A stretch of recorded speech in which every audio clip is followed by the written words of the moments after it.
Welcome back to the Buzzworthy Consultant Podcast, where we chat with the leading thought leaders in the consulting industry. Today, I have the pleasure of talking with Tracy Austin, the founder and chief talent officer of Elevated Talent Consulting.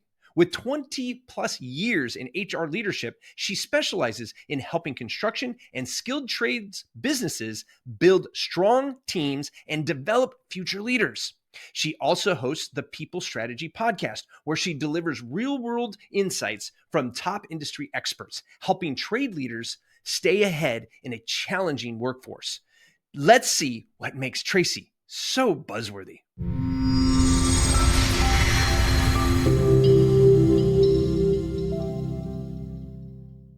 Welcome to the show, Tracy. How are you doing today? I'm doing great. Awesome. And where are you calling in from? I'm calling in from a shipping container in Beloit, Wisconsin. A shipping container? It does not look like a shipping container. That is awesome.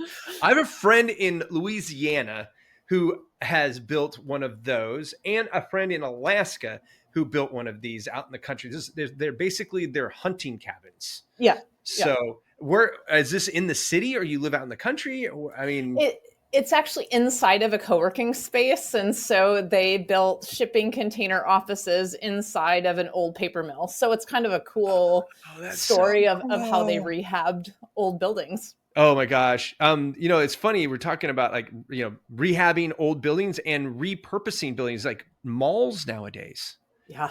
Like they're trying to either turn them into commercial spaces, but everybody's working from home now. So commercial space is not as in high demand. People are starting talking about why can't they make those that space multifamily homes? Right. And so then now you just walk into the mall and then you have this big walkway and nice atriums and all that other stuff that the malls already have. And they got nice big spaces that could be a house. That's like your storefront becomes a house front. Yeah, they just turned a school into housing. So one of the old schools turned into housing, and our mall was actually turned into the library and event center. Oh, I've seen that too. School, so there's some really cool things with our old mall, and then what they're doing with old schools is pretty cool. The repurposing, having clarity in the outcome. That is beautiful. And it kind of ties into what we're talking about today, which is retaining great infrastructure. Yes. Right. And when we talk about businesses, our infrastructure are built around people. And I was just talking to somebody the other day about how we as business owners don't expect to see the people that we started our business when we go to exit our business still in our company, because people don't stick around companies for 20 odd years. It's very rare nowadays. Now, when you look at it, I just hired a new person for my company, and we had 350 people apply to get to one person. Right. And our top candidate had like the last few years, 2 and 3 year periods in those positions, because they were hard chargers, what we call fast burners. Right. Yep. And so they were running into glass ceilings just from the fact that where they were at, and they needed to get to the next level. They wanted to get to the next level and all that good stuff. Now, you were talking about the fact that retention comes down to communication. Yeah. What do you mean by that? Absolutely. Yeah. So there's a couple things, and I want to tie it back to what you were just saying, rehabbing old buildings or even folks within it, is we as people change, right? Mm-hmm. And as we change, what our needs happen change. So any relationship changes over time, and we have to choose to start a new relationship with the same person or a new relationship with the same company. And that happens through communication and being clear around what are the outcomes that I want and that I am committed to. Ooh, I like that. So what are those outcomes you want that you are committed to? And we work with mostly construction trade organizations. And so if you think blue collar, what's really important here is, when and I'm just going to use my son for an example, who did an internship last summer or a youth apprenticeship. How was work? Fine. What do you want out of it? I don't know. Well, what's your career options? I don't know. So a lot of times we get these one word answers back. And this is not just teenagers, right? This is anyone. And so what I want to make clear here is it doesn't matter who you're working with. If you're getting the one word answers back, you need to ask better questions, which gets to Maybe What? open-ended questions. Yes. Yeah. Yeah. But it gets to what is it that they want and what do you want? So Mm, often we do not share the clarity around the expectations. My mm. favorite one is, what does winning actually look like? Ooh, And right. do we agree what winning looks like? So we've defined the definition of winning. So we're both working towards that Hmm. same goal. Hmm. I like that. Yeah, we just hired an operations manager, and they asked, "What is success to you as the boss for me in 90 days?" Mm-hmm. Right? And I was like, and I gave my answer was like, all of these things off my plate. Right? Like that's all I wanted. And today we reinforced that in a conversation of like the stuff we're talking about right now in this conversation was right before this interview. Actually, I says, I don't want to be talking about this in 90 days. This is Exactly. the example of what I need off my plate. And she's like, got it. Yeah. Right. And so I think it goes both ways, right? Like they need to know what you expect of them, and just as much as you of uh, them of you. Correct. Right. Right. Correct. And Absolutely. and it's weird because we could say the same thing and mean different objectives. 100%. So how do we overcome that miscommunication? Because we hear the same words, so we're assuming we're saying the same thing, right? Yeah. But your perspective as an employee versus my perspective as a boss, saying the same words, we're coming from different contexts. So how do we overcome that? Yeah. And so I like the questions for here that end with yes, no. In 90 days, what is a yes, no that we will know if this thing is done? Hmm. So it could be that you are 100% owning the podcast scheduling, Hmm. booking, posting, and I don't have to touch it. Hmm. Is that an easy yes, no? That's an easy yes no to me. And so now the gray area is, what is good actually look like Hmm. for podcast editing? Now we need to Now you're in subjective define, here. Yeah. right? Right. And you can go down your list. And I'm using this just because Yeah, that's we're in fine. a No, I totally podcast get right it. now, Yeah. right? Uh-huh. Yeah, we have to define what it is. And guess what? I don't want people thinking, oh my gosh, we have to spend all this time up front setting it up and it's so time consuming. No, you do it as you go. When you give feedback, you Mm-hmm. get, here's, what we have up here. But guess what? We're going to find misunderstandings as we go. We're going to find that, but we have to be connected enough to have the conversation. And there Mm-hmm. has to be enough trust here that I can raise my hand and say, hey, wait a second. I think this is the outcome we're looking for. Is that the outcome you're looking for? And you're going to be like, no. Okay, great. So now let's recalibrate. Mm-hmm.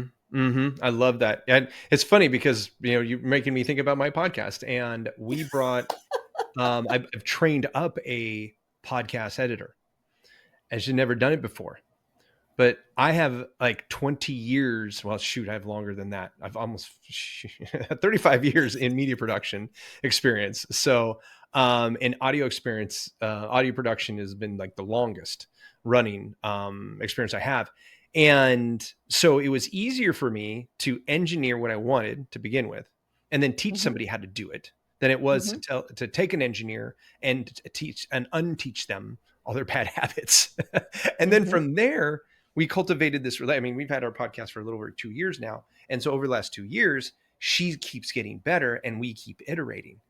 And now she's coming up with the ideas rather than Correct. me having to do it. So I think that right there doesn't, you're saying this void of experience. Like this can be anybody. This could be your intern. This could be your upper management people. I mean, really anybody, right? Correct. Yeah. This could absolutely be anyone. And what's really important here, you mentioned something that is super important. She's been with you 2 years. She's Mm-hmm. grown over those 2 years. Mm-hmm. The folks we're working with are construction blue collar trade organizations that tend Mm-hmm. to have high turnover. Oh, yes. What we do for our organizations is work on what needs to happen to increase the length of time that folks stay with you, because the Mm-hmm. longer they stay, the more competent they are, right? Yes. Institutional knowledge. Yes. And we're increasing then not only the institutional knowledge, but we don't have to continually do the retraining. Here's the Mm-hmm. catch. Mm-hmm. We have to train them correctly to begin with, and we Mm-hmm. have to have the accountability up front to address the issues. Mm-hmm. Yes, Well, I does agree. anyone want to have those hard conversations? Well, this is where, one of I've had my business for 20 years. And one of the things that I learned early on, and and I say early on, probably not as soon as I should have, because I used to be afraid of losing people because of that. Because now I have to stop and teach somebody all over again, right? And this is before we got really good at even SOPs and onboarding playbooks and stuff like that. But even then, like bringing on an operations person, there's a lot of moving parts. You can't just give them a book and say, "Yep, there you go," right? And this is why I think when people talk about retention, it's like the cost of replacing somebody is something like half of their annual salary, especially if they're in a key position. Right. Correct. Just because of the lack of productivity, the person going out is now out. Right. So that's not happening. And while you're trying to get somebody in, now you're taking bandwidths from somebody else, blah, blah, blah, blah, especially in a small business. Right. And so one of the things that I have learned over the years is that you train them so well, they can work anywhere. Correct. Right. But you treat them so good, they won't. Correct. What's the key? This is something that I struggled early on, and I want to get your input on this. And because you're in the construction trade, so this is not a remote thing, right? This is a face-to-face. One of the things I struggled with is I had a 13,000 square foot facility with 25 people. What are the keys to treating them well beyond just the amenities around them, like the best coffee and a good break room and maybe some company picnics? But what are the actual like cultural keys of treating people so well they won't leave? Ask them what they want. Ooh. I know, right? Boom.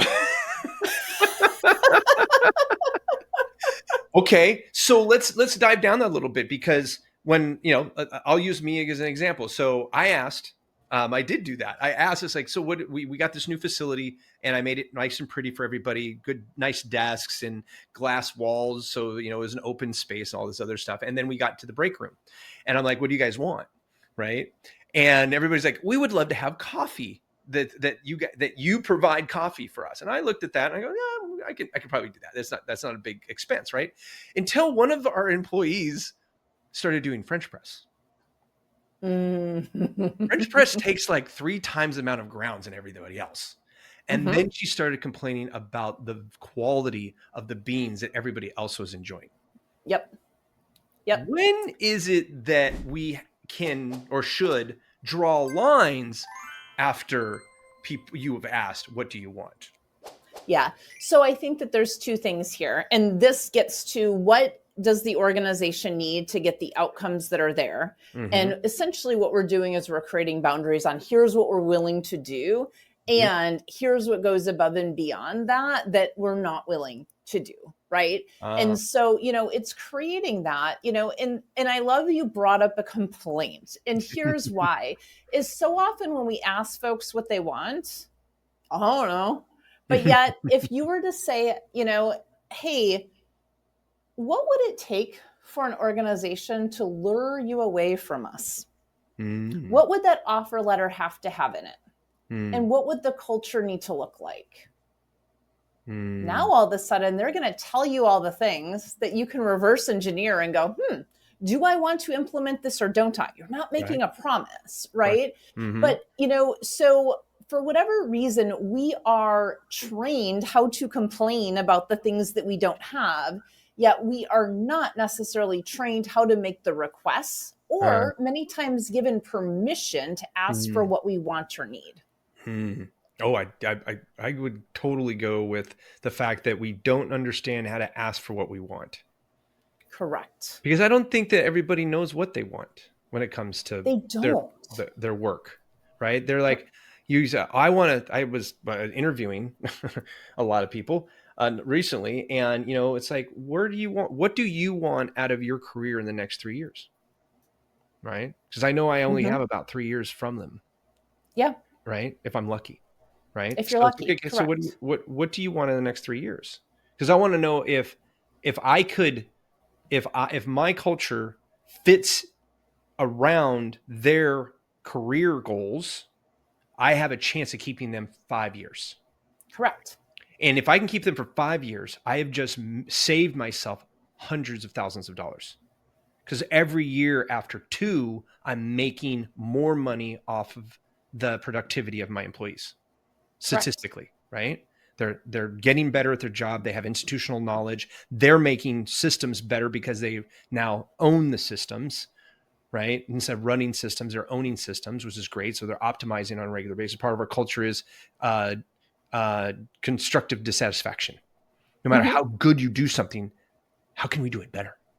Right. So every time you do your job, you're finding a way to make it 1% better. And if you do your job once a day for 50 weeks, right? That's 250% better in a year. Correct. Yeah, right? For sure. Right. For sure. And so to me, I think that understanding that can be a precursor to whether they're a good fit. Right. But I'm in white collar. How does that translate to a blue collar? Yeah.